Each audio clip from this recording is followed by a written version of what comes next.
Imagine if Instagram and Twitter was popping like it is now when Jay was doing his thing. That is true. Come on, my nigga. Like, you know what I'm Shit, saying? I imagine if Instagram and Twitter were popping, like when Pac was like beefing, like imagine how entertaining that would have been. I'm not gonna lie to you. I feel like, yeah, and this gonna be some bullshit. And Pac would have got killed sooner. People gonna nah, not Pac wouldn't have got. Yeah. Oh, you know what? Pac would have got killed sooner. Yes. And he would have got his ass ate the fuck up. Whoa, what? Hey, yo. Lyricism wise, Pac would have got fucking ridiculously murdered. Because niggas out here for real. Bro, Pac was the crazy lyricist at our time because ain't nobody else have no platform. Listen, y'all. I hate to even do this, man.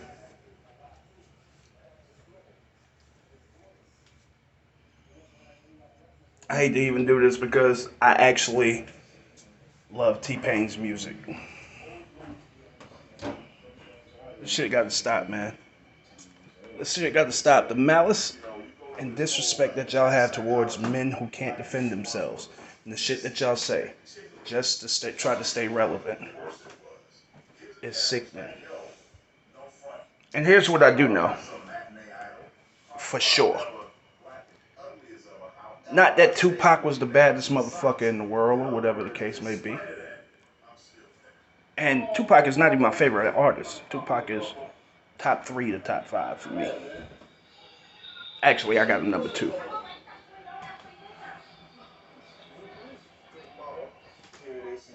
But one thing's for sure, is if Tupac was still walking this earth,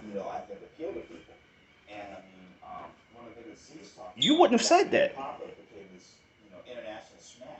You wouldn't have said that. Now, let's just talk about the common sense to this shit, because this is loose change, common sense. And for those who might be watching me for the first time, like and subscribe to my shit, man. But this is loose change, and loose change means common sense.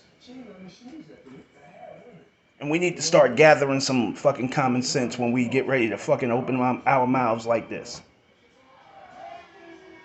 So let's add some common sense to this conversation.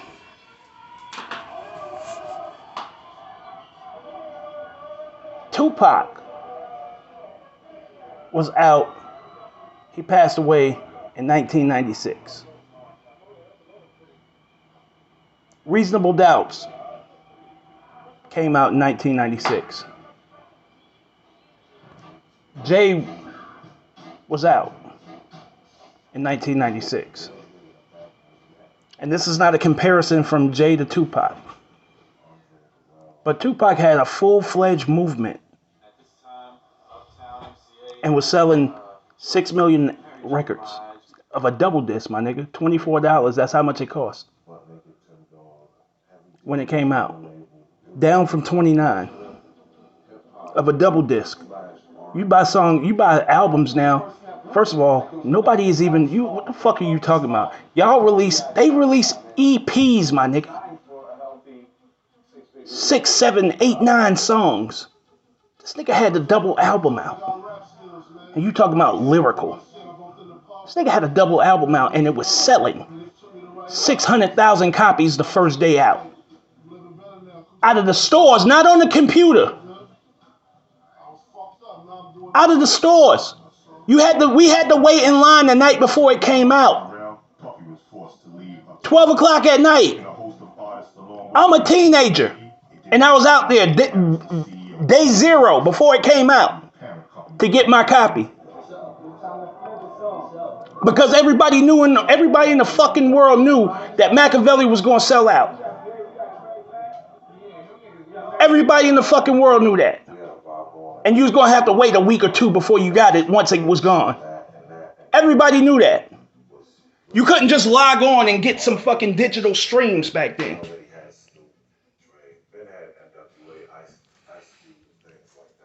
Now, to put that in perspective, Jay was around then. Jay is relevant now. Jay is a fucking damn good fucking MC at 50 plus years old. Okay? If I'm not mistaken, that's right around the age that Tupac would have been. Tupac already had a full-fledged fucking movement then. So let's keep it a whole bill. Jay ended you with Death for Auto-Tune. You probably wouldn't have been the one who lasted if Tupac was still roaming this earth. You probably wouldn't have lasted as long unless you did a song with Tupac, which you would have been fucking. You do songs with just about anybody. So let's be honest about that shit. And I'm pissed because I actually missed this shit. This was 2 weeks ago when you said that, and that's how relevant you are, though. You said that shit 2 weeks ago. It's just coming around to me now, and I'm always on the fucking internet. So to me, I feel like you had to say the worst shit that you could say. Now who? Who would eat him? Who would eat him? The best rappers in the world would be trying to do songs with him if he was still here. The best lyricists in the world would still be trying to do songs with him. The Kendrick Lamars. You think he wouldn't be trying to do a song with Tupac?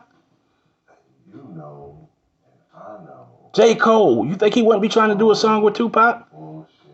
Even Jay, who was beefing with him, you think he wouldn't have been trying to do a song with Tupac?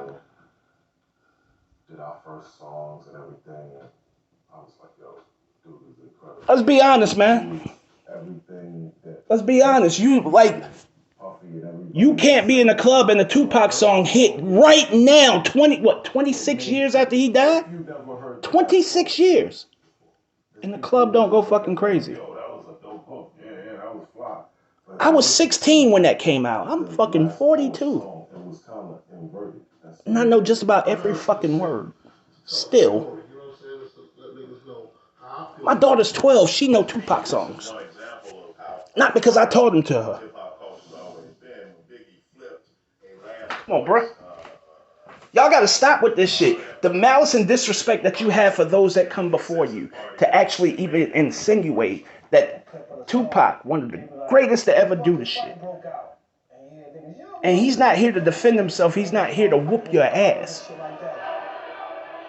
Or say anything back. It's some sucker shit. And that's coming from someone who loves your fucking music. I just listened to Epiphany a couple days ago. I love your music. But you were out of line, out of pocket, out of dodge with that shit that you said. Fuck you kidding? Who are you kidding with this shit? There ain't no real lyricists out here. There are very few real lyricists out here. Even, like I said, the best rappers, the best lyricists in the world. Bro, you can't even understand most of these niggas that's out here. And then most of these niggas are singing. Most of these niggas are singing. Most of these niggas knock you out of business. You get that? Because they doing the same shit you were doing. Now you got no lane because they took it. And you tried to do it on a singing R&B level.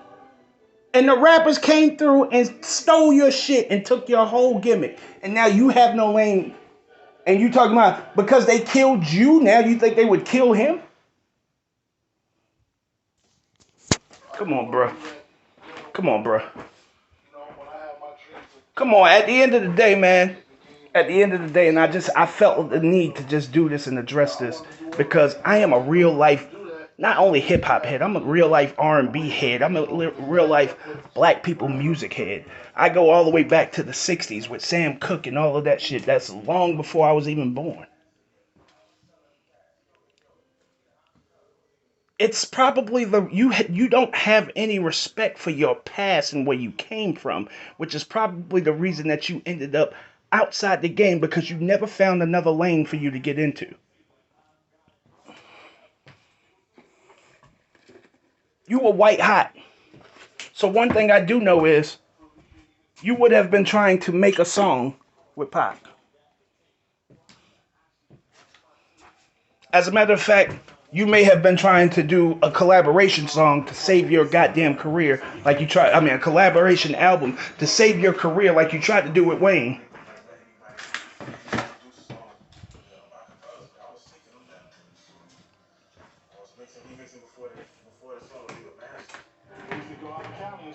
Hip hop historians know the deal. The fucked up thing is, hip hop historians, people who were around, people who were listening to this stuff, we know the deal about the person that you're talking about. But the fucked up thing about it is, we know the deal about you too.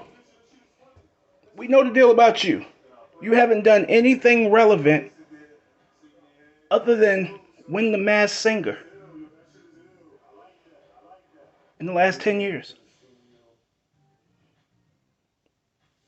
You made one song that even received any airplay. That was Rodeo. And some people would argue that the only reason that that received any airplay was because Jeezy was on it. Because you were done when you released that. Because you fucking dummy, you taught these rappers how to use your shit. Dummy.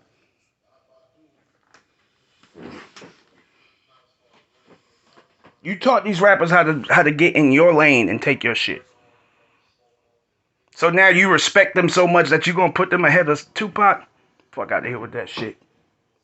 You must want them to put them on. You must want to go on one of your motherfucking feature tours again and be on all of their songs. So you saying nice things about all the rappers that's out right now. Fuck out of here. Show off.